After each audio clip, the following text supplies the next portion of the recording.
혹시 이런 고민 가지고 있으신가요? 한 가지 일에 몰두를 못하고 금방 관심사가 바뀌어요. 기억력도 부족하고 약속 시간 지키기가 너무 힘들어요. 다른 사람이 어떤 말을 해도 한 번에 알아듣지 못해서 실수를 많이 해요. 이런 증상은 ADHD, 자폐 스펙트럼 혹은 둘 다 가지고 있는 경우에도 나타날 수가 있습니다. 저도 성인 ADHD 진단을 받아서 콘서타와 아토목세틴을 먹고 있거든요. 운동요법도 함께 진행하고 있죠. 오늘 이 영상을 만들기 위해 국내의 전문가와 해외의 ADHD, 자폐 스펙트럼 유튜버 30명의 영상을 조사하면서 저도 자폐 스펙트럼이 있는 건가 생각하게 되더라고요. 각 증상에 대해서 확실하게 알고 내가 앞으로 좋아지려면 어떤 부분을 중점적으로 살펴봐야 되는지 알고 싶은 분은 딱 3분만 집중해 주세요.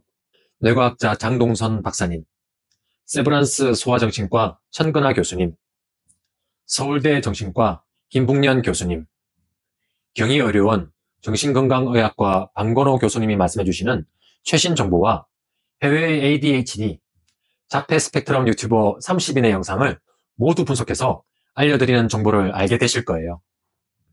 ADHD와 자폐 스펙트럼의 차이점, 그리고 두 가지를 모두 가지고 있을 때 어떤 어려움을 겪는지 자세하게 알려드릴게요. 일상생활 속에서 ADHD일 때는 어떻게 나타나는지, 자폐 스펙트럼일 때는 어떻게 나타나는지, 그리고 둘 다 있을 때는 어떤 경험을 하게 되는지 실제 생활 예시를 들어서 설명해 드릴 테니까요. 평소 생활 속 나의 증상을 정확하게 알고 어떤 부분을 조심하고 더 노력해야 되는지 확실하게 알게 되실 거예요.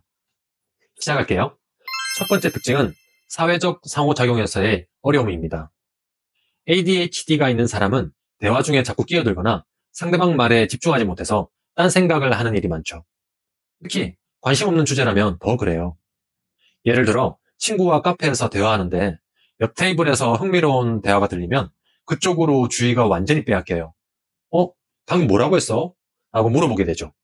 또 여기저기 시선이 분산돼서 상대방의 표정이나 몸짓 같은 비언어적 신호를 놓치는 경우도 많고요.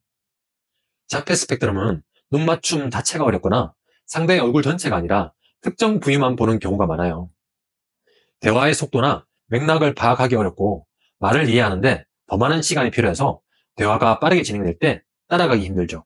특히 비유적 표현이나 농담을 이해하지 못할 때가 많고 너무 직설적이거나 단조로운 말투 때문에 이 사람 왜 이렇게 무뚝뚝하지? 내 말에 무슨 화가 났나? 라는 오해를 받기도 해요. 특히 회사나 학교에서는 이런 오해가 더 심각할 수 있죠. 나의 감정에 신경 써주는 가족이 아니니까요. 직장이나 학교 친구들에게 이렇게 말하고 싶다고 하는 자폐 스펙트럼 환자를 많이 봤어요. 우리가 맥락 없이 말하거나 직설적으로 표현한다고 해서 무례하거나 관심이 없는 게 아니에요. 우리는 상대가 왜 화를 내는지 이해하지 못할 때가 많거든요. 하지만 바쁜 현대사회에서 타인의 표현을 하나씩 이해해서 배려해주는 것은 가족이 아니라면 힘들죠. 이 부분 때문에 자폐 스펙트럼이 있는 사람은 어릴 때부터 ABA, 응용행동분석요법을 통해 상대방의 감정을 상하지 않게 하는 방법을 학습해야 된다고 합니다. 근데 이 두 가지 증상이 둘 다 있는 사람은 사회적 상호작용이 정말 복잡해진다고 합니다. 머릿속은 온갖 생각으로 가득 차 있어서 대화에 집중하기 어려우면서 시선 처리도 어색하고 몸짓 언어도 엉망이죠.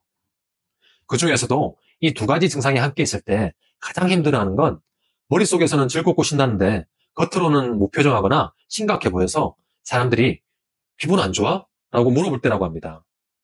기분 좋게 즐기고 있는데도 다른 사람들이 볼 때는 전혀 그렇게 생각되지 않거든요.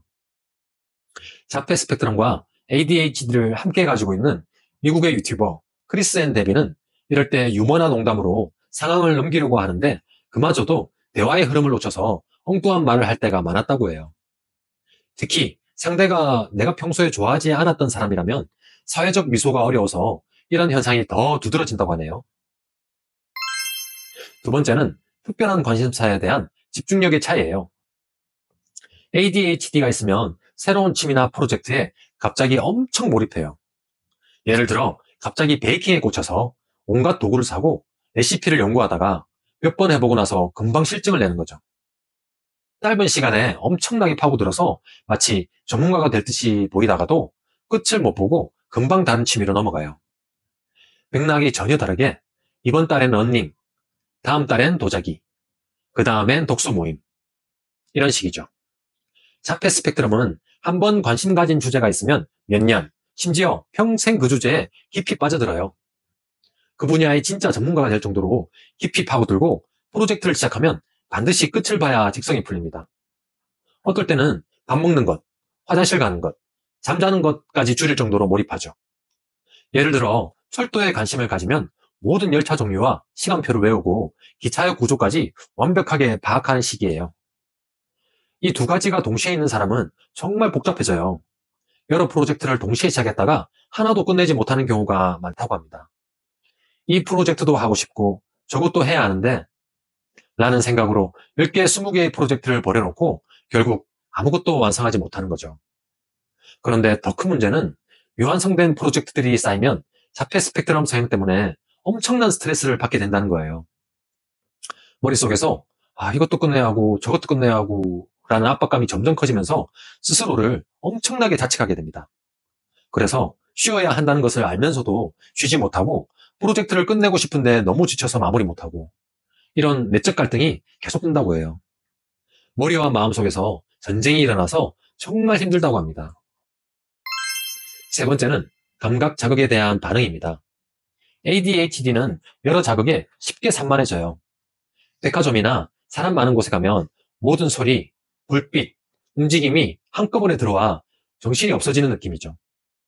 특정 감각에 극도로 예민해지기보다는 전반적으로 자극을 많이 느껴서 피곤해집니다.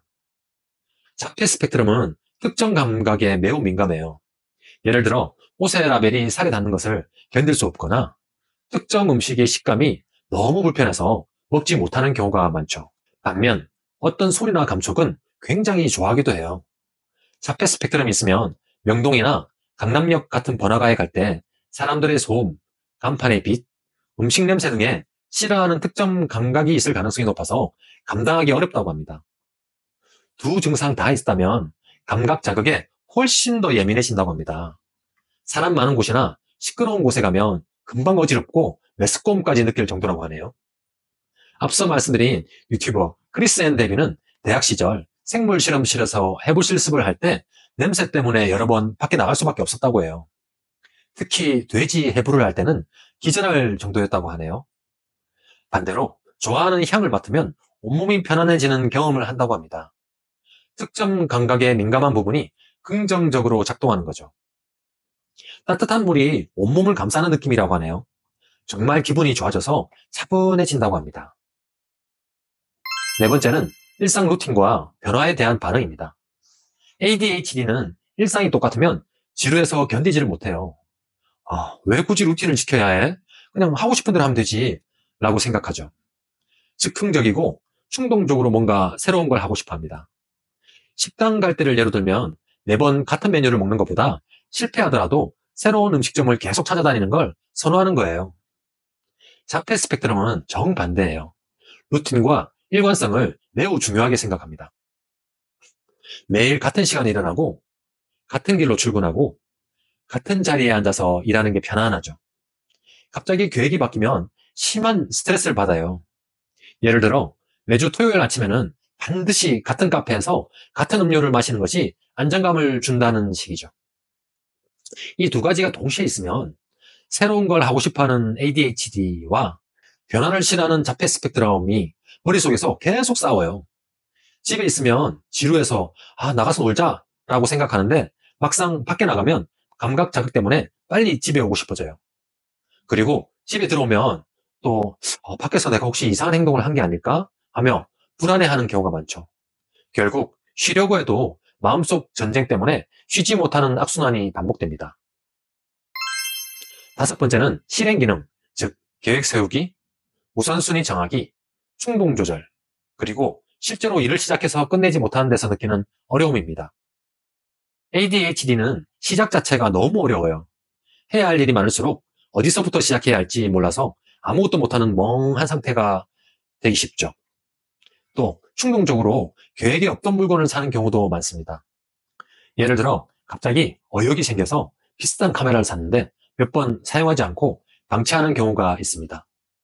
인터넷 쇼핑몰에서 충동 구매를 자주 한다거나 과제 제출 직전에 벼락치기를 하는 경우가 많죠. 자폐 스펙트럼은 한 가지 일에 몰두하면 다른 걸 잊어버릴 정도로 집중하지만 그 흐름이 방해받으면 엄청난 스트레스를 받아요. 작업을 전환할 때 에너지 소모가 심하고 한 번에 여러 가지를 처리하는 멀티태스킹이 안 되죠.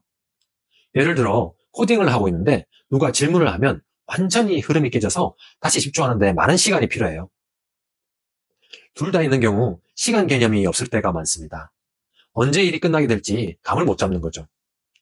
일을 시작하려다가 다른 생각이 나면 바로 딴짓을 하게 되고 중간에 누가 방해하거나 갑자기 계획이 바뀌면 머릿속이 완전히 혼란스러워져요. ADHD 때문에 흥분하는 뇌와 자폐 스펙트럼 때문에 이걸 끝내고 마무리 지어야 해 라고 강박하는 뇌가 서로 싸우는 거죠. 결국 일은 제대로 끝내지 못하고 머릿속에서만 생각이 맴돌다가 잠도 제대로 못 자는 날이 많다고 합니다. 여기까지 ADHD와 자폐 스펙트럼의 차이점과 두 가지를 동시에 가지고 있는 사람들의 어려움 5가지를 알아봤습니다. 정리해 드릴게요. 1번, 사회적 소통. 산만함 대 사회성 결여. ADHD는 보통 대화 중에 다른 생각하느라 상대말을 놓치기 쉽습니다. 방금 뭐라 그랬어? 이게 ADHD 증상의 전형적인 모습입니다. 반면 자폐 스펙트럼은 눈 마주침, 표정 해석, 말투의 뉘앙스를 이해하는데 어려움이 많습니다. 말을 너무 직설적으로 하거나 감정이 없는 톤으로 말해서 쟤 왜 저래? 소리 듣기도 쉽죠. 두 가지가 다 있는 경우 내 머릿속은 산만한데 동시에 사람의 표정도 해석 못해서 대화 자체가 너무 피곤합니다. 무슨 말이 나올지 몰라서 긴장하고 대답은 늦고 맥락은 놓치고 한국 사회에서 이런 모습은 눈치가 없다, 이상한 사람이다 라고 오해하는 경우가 많죠. 그래서 더 사람을 피하게 됩니다. 2번, 과몰입. ADHD는 새로운 거, ASD는 익숙한 거. ADHD는 새로운 걸 보면 푹 빠져들어요. 하루 만에 책 2권 읽고 영상 편집 공부 3시간 하고 근데 대부분 마무리는 못하죠. 이전 관심사는 잊혀지고 새 관심사로 이동합니다. 반면 ASD는 하나에 꽂히면 몇 년을 파고들어요. 전문가 수준으로 깊게 들어가고 완성하는 데 의미를 둡니다. 잠도 안 자고 밥도 안 먹고 완성이 최종 목표예요. 그럼 둘 다 가진 사람은 엄청나게 많은 프로젝트를 시작만 하고 끝내지 못한 채 쌓아두다가 나중에 죄책감과 스트레스에 엄청나게 짓눌려요. 한국 사회에서는 넌 왜 이렇게 시작만 하고 마무리를 못해? 지적을 정말 자주 듣습니다. 그 말이 가장 아픈 사람이 바로 이 2가지 증상을 모두 가진 사람이에요. 3번, 감각 민감성. 예민한데 산만함. ADHD는 큰 소리, 밝은 불빛 등 자극이 쉽게 필요해지고 짜증을 냅니다. 근데 새로운 것을 계속 찾는 습성이 있어요. 피곤한데 또 뭔가 하고 싶고 안 하면 불안한 느낌? ASD는 감각 하나하나에 매우 민감합니다. 양말의 실밥, 특정 소리, 음식의 식감까지도 스트레스로 느끼고 피하려 하죠. 둘 다 했으면 민감한데 그 민감한 걸 자꾸 찾아다니는 뇌가 됩니다. 그래서 더 쉽게 탈진하고 혼자 있어야 겨우 충전이 됩니다. 4번, 루틴, 자유 대 안정. ADHD는 즉흥성, 자유로움, 자유를 좋아해요. 뭔가 정해진 대로 사는 걸 답답해하고 즉흥적인 일정이 오히려 잘 맞을 때도 많죠. ASD는 반대로 반복과 예측 가능한 루틴을 원해요. 일하는 시간, 식사 시간, 공부 시간, 모든 게 정해진 대로 돌아가야 안심이 됩니다. 그럼 둘 다 가진 사람은 루틴이 깨지면 불안하고 싫은데 루틴이 반복되면 지루하고 답답해요. 그래서 일관되게 살기 어렵고 일정 유지가 힘들며 스스로도 자기 생활을 이해 못하게 됩니다. 5번, 실행의 어려움. 시작도 끝도 어렵다. ADHD는 계획 세우기, 일의 우선순위 정하기, 시작하기가 어려워요. 해야 하는 거 아는데 왜 시작이 안 되지? 해야 할 건 많은데 뭐부터 해야 되는지 모르겠어. 이런 감정이 항상 반복되죠. ASD는 한 번 시작한 걸 중간에 끊는 걸 정말 싫어해요.